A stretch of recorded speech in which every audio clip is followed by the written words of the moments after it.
नमस्कार, मैं रविरंजन नीले और आप देख रहे हैं एडीआर मीडिया बिहार। बिहार में इस वर्ष चुनाव होना है। ऐसे में सरगर्मी तेज हो चुकी है। आज राजनीति के बदलते परिवेश, राजनीतिक मुद्दे, सामाजिक परिचर्चा के लिए हमारे बीच मौजूद है। पाटलिपुत्रा विश्वविद्यालय से वकालत की पढ़ाई किए हैं और अभी पटना हाई कोर्ट में प्रैक्टिस कर रहे हैं और अखिल भारतीय विद्यार्थी परिषद पटना महानगर के संयोजक हैं ठाकुर नीतीश सिंह दांगी। स्वागत है सर आपका। जी नमस्कार नीलय जी, कहिए।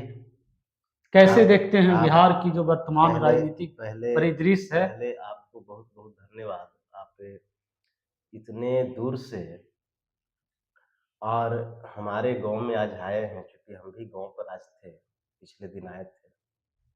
तो इतनी दूर से बांके बाजार से ददनापुर की दूरी तय करने के लिए आपको बहुत बहुत धन्यवाद।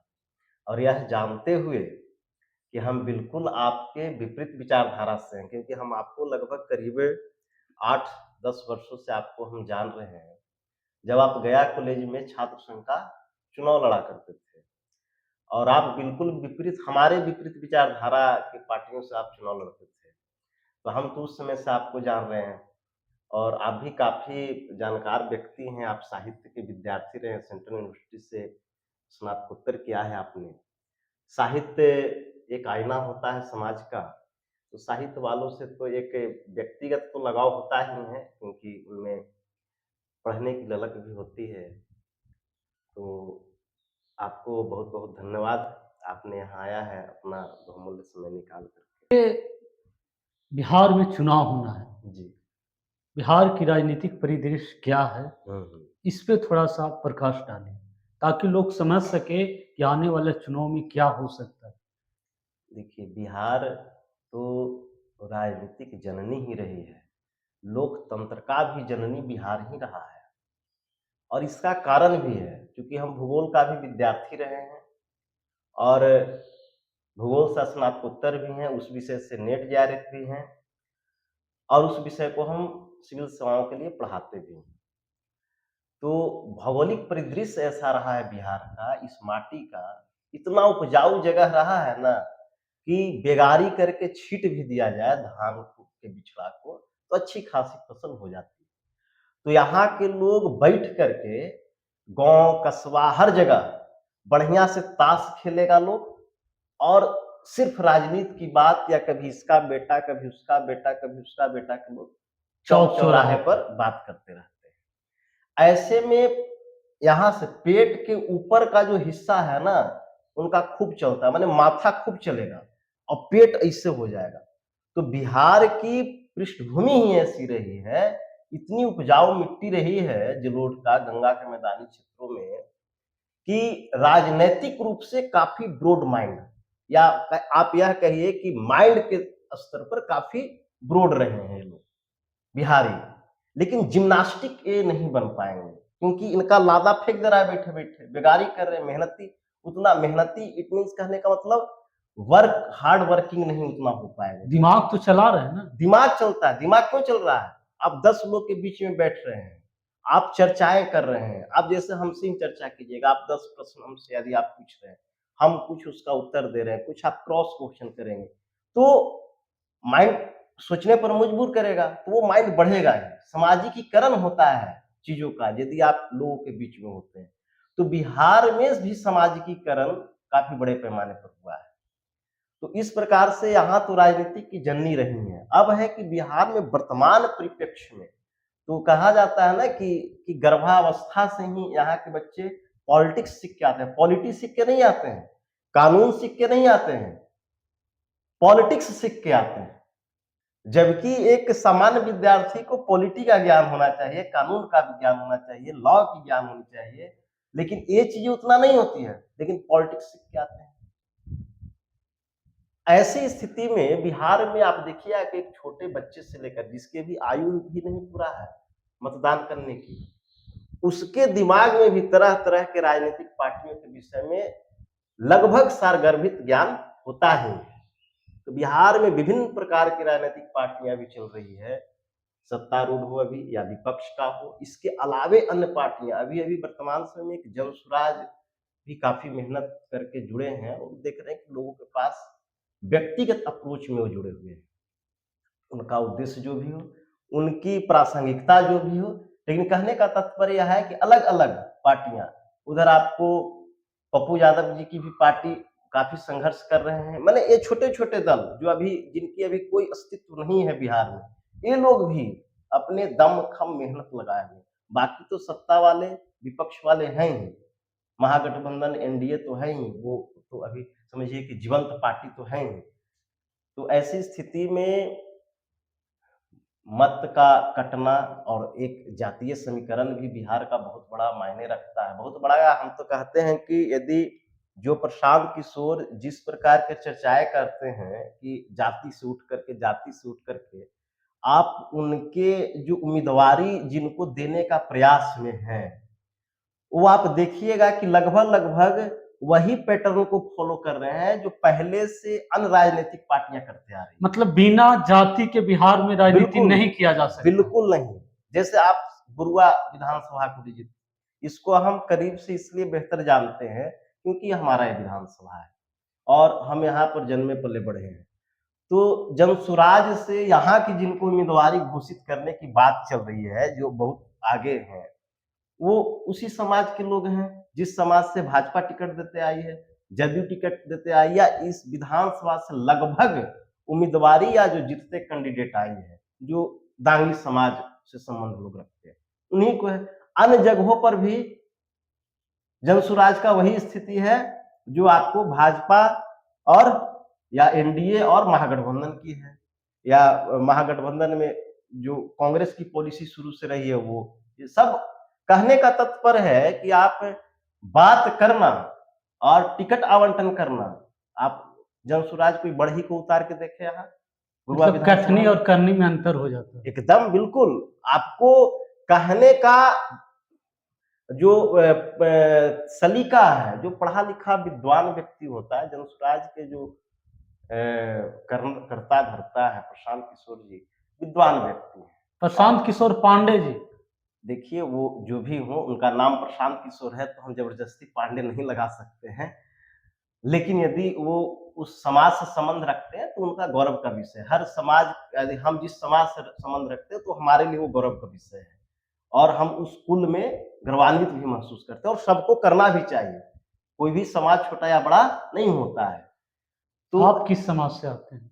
हम दांगी समाज से आते दांगी समाज से आप हैं। आते जी। हैं। तो क्या रहा है दांगे का इतिहास? कुछ देखिए, बता सकते हैं? दांगी का इतिहास तो भिन्न-भिन्न राज्यों में अपनी-अपनी अलग स्थिति रखी है। लेकिन इसलिए नहीं कि हम दांगी हैं, यह ज़रूर कहेंगे कि दांगी बहुत स्वाभिमानी समाज रहा है। इसका कारण यह रहा है कि इनके पास ये लैंडलॉर्ड रहे हैं, किसी के खेतों में काम करने वाले नहीं रहे, इनकी अपनी ज़मीनें रही हैं। इतनी ज़मीनें रही है कि अपने परिवार का भरण-पोषण से लेकर के उसको बढ़िया शिक्षा का प्रावधान, उसका व्यक्तित्व के विकास में वो अच्छा से वहाँ से मेंटेन कर सकते हैं। हर जगह रैयत रहे हैं दांगी। पूरे बिहार हो, देखिए भारत में लगभग 14 प्रांत में दांगी समुदाय रहते हैं। जैसे आपको बिहार है, मध्य प्रदेश है, गुजरात है, राजस्थान है, पश्चिमी उत्तर प्रदेश है, ये सब जो है आपको झारखंड है, ये सब प्रदेशों में दांगी, छत्तीसगढ़ है। भारत के अलावा भी नेपाल में भी दांगी हैं। लेकिन ये जो हर जगह जो दांगी समुदाय रहे हैं, हमारी जो जातियाँ रही, वो भिन्न-भिन्न स्टेटस रखते हैं, अलग-अलग। और वहाँ के जो निकटतम जो वहाँ की जातियाँ हैं, उसके साथ वो लगभग-लगभग मर्ज कर चुके हैं। जैसे हम मध्य प्रदेश में यदि दांगी की बात करें, हम लोग अपनी इतिहास जब पढ़ते हैं तो कहा जाता है कि हम मध्य प्रदेश में माइग्रेटेड दांगी हैं हम। मालवा का क्षेत्र। नहीं, मध्य प्रदेश का सागर का जो क्षेत्र है, वहाँ से यहाँ के बिहार के दांगियों को माइग्रेटेड माना जाता है। और सागर में किला भी है दांगियों का, सागर वहाँ जो है। तो वहाँ जो है सब ठाकुर हैं। ठाकुर कहने का तो रैयत ज़मींदार, राजपूत, ये कौन दांगी रहे हैं। आप पश्चिमी उत्तर प्रदेश में जाइएगा, तो दांगी ही हैं, लेकिन वो जाटों के साथ मर्ज हैं। आपको हम दिल्ली में पढ़ रहे थे, तो वहाँ हमारे बहुत ऐसे मित्र बने जो दांगी तो वो जाट दांगी थे। अभी हरियाणा में रोहतक के विधायक आनंद सिंह दांगी जो रहे हैं, वो दांगी ही हैं, लेकिन वो जाट हैं और अभी उनके बेटा महम से विधायक हैं, वो दांगी ही हैं। राजस्थान का अरावली का जो रीजन है, वहां पर भी जो दांगी हैं सारे जाट हैं। तो जाटों का 40 कुनवा है, जैसे आपको संगमान है, बिडान है, दांगी है, डागर है ना, साई है, खोत है, ये सब बहुत सारे जो है, पुनिया है, सब हुड्डा है, ये सारे जाटों का कुनवा है, लगभग 40 कुनवा है जाटों का, उसमें से एक दांगी है। बिहार, आप बिहार की हम चर्चा करेंगे, अभी आप फिर जाइए महाराष्ट्र और गुजरात वाले क्षेत्र में, उदयपुर वाला रीजन में जो आपका है, वहां सारे लोग दांगी पटेल पाटीदार लिखते हैं। तो वहां का जो राजनीतिक समीकरण रहा है, सामाजिक समीकरण रहा है, तो पटेल पाटीदार दांगी तीनों एक साथ रहे, उनके वैवाहिक संबंध भी वहां है। आमतौर पर कहा जाता है कि दांगियों में विधवा विवाह का प्रचलन नहीं रहा है, और जिस समाज में विधवा विवाह नहीं रहा है उसको उच्च कुलीन माना जाता रहा है। ये परंपरागत सामाजिक की बात हम बोल रहे हैं। लेकिन प्रगतिशील विचार तो नहीं हुआ है। बिल्कुल ये नहीं हुआ, लेकिन जो समाज में जो मान्यताएं रही है हम उसकी बात कर रहे हैं। तो हम लोग में भी विधवा विवाह का प्रचलन नहीं रहा है, और जो विधवा विवाह कर लेता था पहले समाज में, उसको समाज से निष्कासित कर दिया जाता था, उसको छोटकी दानी कर। बिहार में यही चीजें हुई है कि बिहार में हम लोग हैं तो हम लोग स्वयं को बड़की दांगी कहते हैं, और जो विधवा विवाह पहले समाज में के उसको निष्कासित कर दिया गया, वो छोटकी दांगी कहलाया। ऐसी लेकिन दांगी का हिस्सा है वो। हाँ बिल्कुल बिल्कुल बिल्कुल, इसमें कोई संदेह नहीं, लेकिन ये बड़की दांगी उससे वैवाहिक संबंध करना छोड़ दिया। ऐसी स्थिति में अब वो बेचारे कहाँ जाएंगे? तो वो चाहे तो छोटकी दांगी के समूह में, या कुशवाहा जो संबंधित कृषक जातियां थी यहाँ उसके समूह में, या फिर कुर्मी के समूह में वो मर्ज कर गए। तो बहुत सारे ऐसे लोग रहे हैं जो कुशवाहा कुर्मी कहते हैं कि दांगी हमारी ही जाति है, जबकि दांगी एक अपना स्वतंत्र जाति है। लेकिन उन दांगी लोगों का कोई उपजाति नहीं है। कोई उपजाति नहीं है, हर जगह है। आपको अखिल भारतीय दांगी क्षत्रिय संघ, ऑल इंडिया दांगी क्षत्रिय संघ जो भी है, वो चाहे वो जाट के साथ मर्ज हो, चाहे वो पटेल पाटीदार के साथ मर्ज हो, चाहे वह आपको राजपूत ठाकुरों के साथ मर्ज हो, चाहे वह बिहार का स्वतंत्र दांगी हो, अखिल भारतीय स्तर पर क्षत्रिय महासभाओं में हम दांगी सब एक स्थान पर खड़े मिलते हैं, और सब जगह स्टेटस अपनी अपनी है। बिहार में भी ये दांगी भी आरंभ से शासक वर्ग ही रहा है। अब शासक वर्ग में भी कोई सामाजिक जो समरसता के पुजारी रहे हैं, कोई पूंजीपति के पुजारी रहे हैं, तो इस प्रकार से दो खंडों में समाज भी विभक्त हुआ है। लेकिन जब से बिहार में 2015 से अति पिछड़ा में शामिल किया गया, तो कुछ लोगों के द्वारा इसका ये किया गया था विरोध कि भाई आप अपने आप को क्षत्रिय कहते हैं, तो अति पिछड़ा में क्यों शामिल? हाँ, यह है तो बिल्कुल प्रश्न भी जायज है, और हमारे जातियों के लिए भी यह जो अखिल भारतीय स्तर पर जो समाज के अध्यक्ष हैं, इनके लिए भी यह जरूरी है, क्योंकि हम लग रहा है कि हम लोग जिस पॉइंट पर बात कर रहे थे हम वहाँ से भटकाव की स्थिति में हैं, क्योंकि हम बात कर रहे थे बिहार की राजनीतिक परिदृश्य, और अब हम एक प्रॉपर हमारी अपनी जाति की आइडेंटिटी को लेकर के आप बात कर रहे हैं, लेकिन फिर भी जब बात कर रहे हैं तो एक संतोषजनक उत्तर मिल जाना चाहिए आपको। तो जो आरक्षण है वह एक संवैधानिक प्रावधान है, यह किसी कुल वंश का चीज नहीं है। बिहार में हमारी आबादी काफी कम है, 0.25% इस बार की जनगणना के अनुसार हमारी आबादी है। अभी कितना सत्य है वो बाद की बातें हैं, लेकिन जो आबादी इस बार की जनगणना हुई है, हमारी आबादी 0.25% है बिहार में।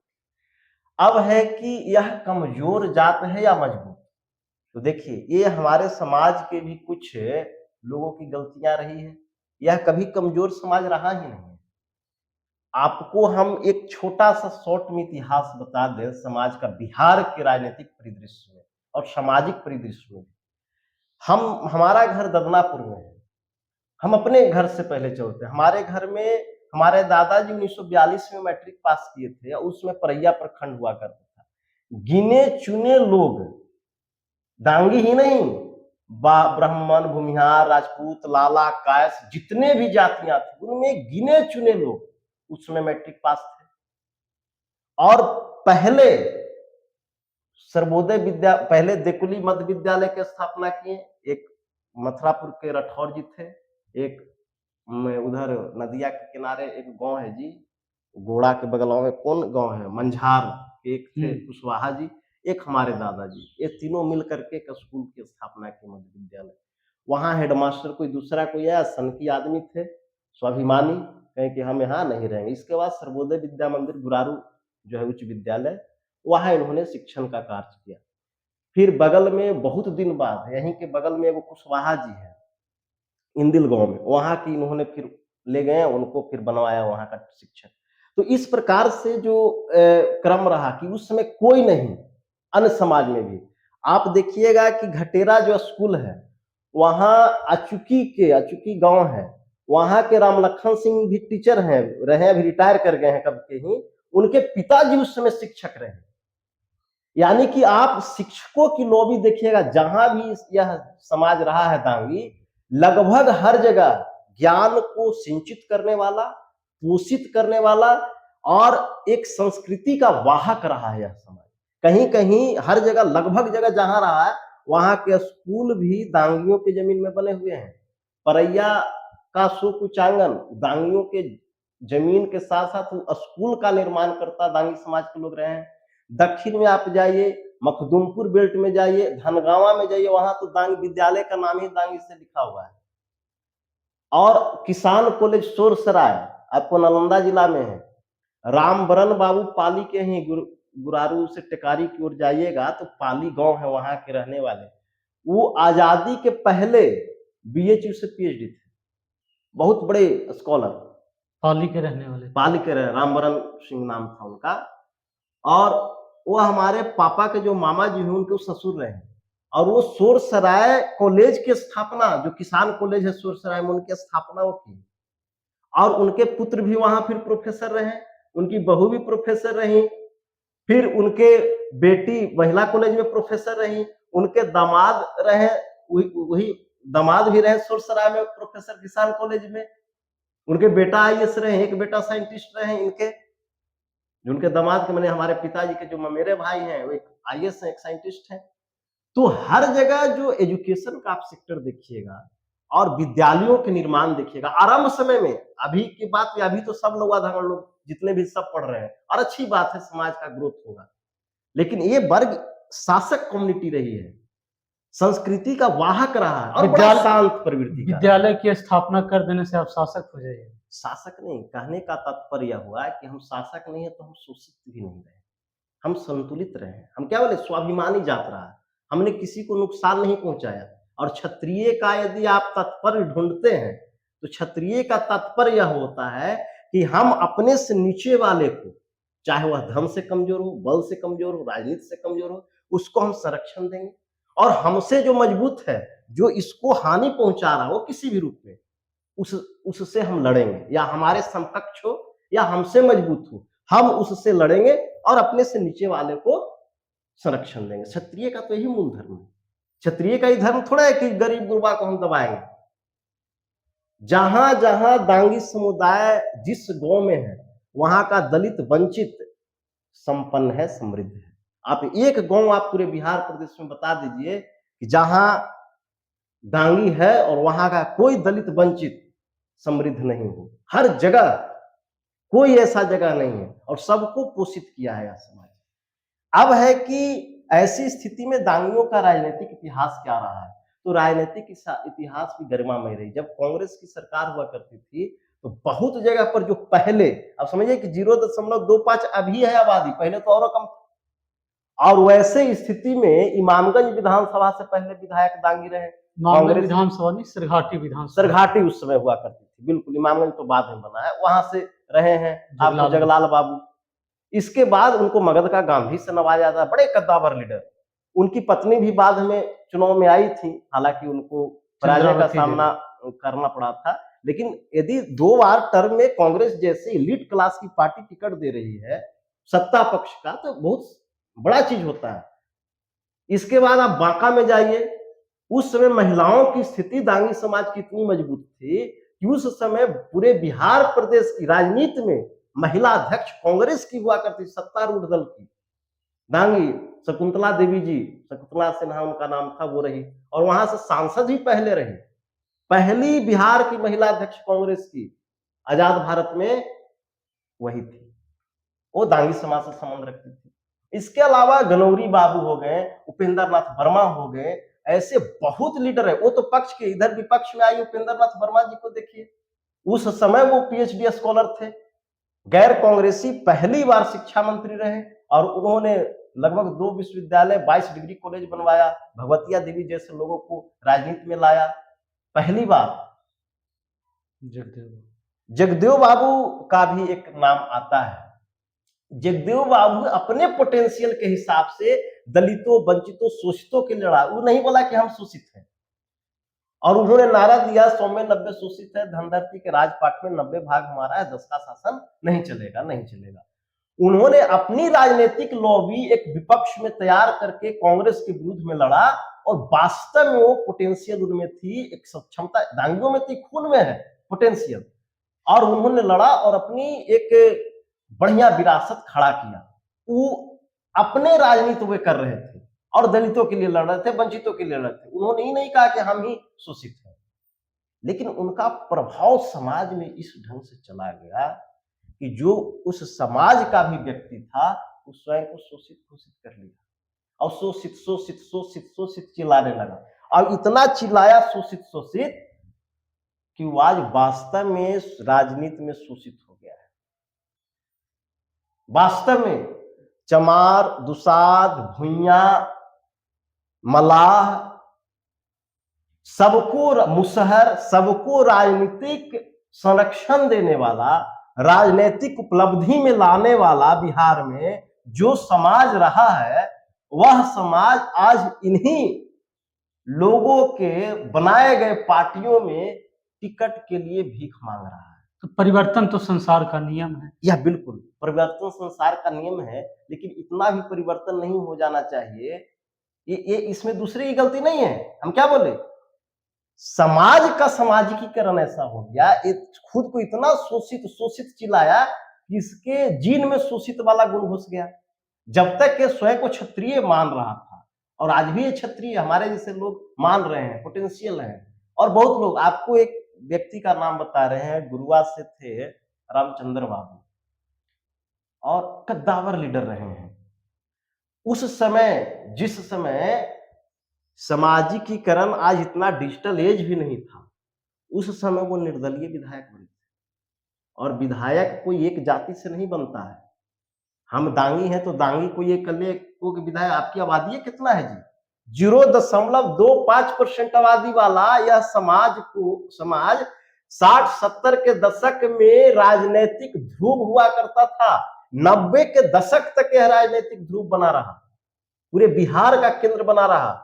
बिहार का केंद्र हम इसलिए कह रहे हैं कि 50 को विधायक सांसद नहीं, हमारा यदि एक विचारधारा पूरे बिहार के लॉबी पर हावी हो रहा है, हमारी एक प्रदेश महिला अध्यक्ष कांग्रेस सत्तारूढ़ दल से हावी हो रही है और उसके द्वारा नीति निर्माण हो रहे हैं, तो इसी को तो बोलते हैं ध्रुवीकरण। हमारा एक जगलाल बाबू पूरे बिहार का रिप्रेजेंटेशन करके केंद्र में अपनी नीतियों को सौंप रहे हैं, तो यही तो होता है। जगदेव बाबू की विचारधारा, चाहे वो हमारी विचारधारा उनसे नहीं मिलती है, हम घोर संघी भाजपाई हैं और हम परिषद के महानगर का संयोजक भी हैं, और हम ही नहीं, हमारे पूरे पूर्वज उसी हिरार्की में रहे हैं। आज तक कांग्रेस को या अन्य पार्टियों के मत नहीं, लेकिन यदि समाज की आप राजनीतिक परिदृश्य की बात करते हैं, उस पर हम ये चर्चाएं कर रहे हैं कि उनमें साहस थी। हमारी विचारधारा बिल्कुल भिन्न है, लेकिन हम समाज के तौर पर हम उसी जाति से संबंध रखते हैं, हमारे वो जाति। लेकिन इन्होंने क्या किया, शोषित शोषित घोषित करवाया और अपने बेटा का विवाह कर दिया कुशवाहा में। और कुशवाहा की प्रवृत्ति धूर्त जात की प्रवृत्ति है। अंतरजातीय विवाह तो होना ही चाहिए। अंतरजातीय, देखिए अंतरजातीय विवाह होना चाहिए, जातीय विवाह, जातिवाद को खत्म करना, देखिए बिल्कुल अंतरजातीय विवाह होना चाहिए या नहीं होना चाहिए, बात की विषय का विषय है। और हम कहें कि अंतरजातीय विवाह नहीं होना, हमसे जाति पेशा का परिचायक होता है ना, पेशेगत पहचान का परिचायक है। आपको एक उदाहरण लेते हैं, हम पेशे से एडवोकेट हैं, मान लिया हम लाख रुपया कमा रहे हैं, आप पेशे से मीडिया का काम कर रहे हैं, आप लाख रुपया कमा, कोई पेशे से शिक्षक का नौकरी कर रहा है, कोई पेशे से बालू माफिया, वो भी मान लिया कि छोटा बालू माफिया है तो लाख रुपया कमा रहा होगा, कोई गुंडाई नंगाई से लाख रुपया कमा रहा है, क्या सभी का व्यक्तित्व एक जैसा होगा? नहीं होगा। तो पेशा व्यक्ति के व्यक्तित्व को भिन्न भिन्न बदल देता है, वो अपने आप में उसका विशिष्ट पहचान है। तो जब वैवाहिक संबंध हम अपनाते हैं किसी भी से, तो हमारे पेशेगत पहचान वाला रहेगा तब ना विचार मिलेगा ना जी, नहीं तो डेली मेहरारू से तो लड़ाई होगा। और अब डेली मेहरारू से लड़ाई होगा तो उसका प्रभाव हमारे बाल बच्चा पर पड़ेगा। तो देखिए, विवाह शादी तो हम कहते हैं कि एक ही समाज के पेशेगत पहचान से हो, और पेशेगत पहचान बराबर जाति होनी चाहिए, नहीं तो कला है। ठीक है, मान ले कि आप पेशेगत पहचान में आप स्कॉलर हैं, एक कोई स्कॉलर ब्राह्मण समुदाय का है, आप कीजिए विवाह, क्या दिक्कत है? अब कोई पेशेगत पहचान में स्कॉलर है और वो कर ले रहा है, कपड़ा दिन भर साफ कर रहा है, उससे बियाह कैसे विचार मिलेगा? समाजीकरण ही थोड़े हुआ।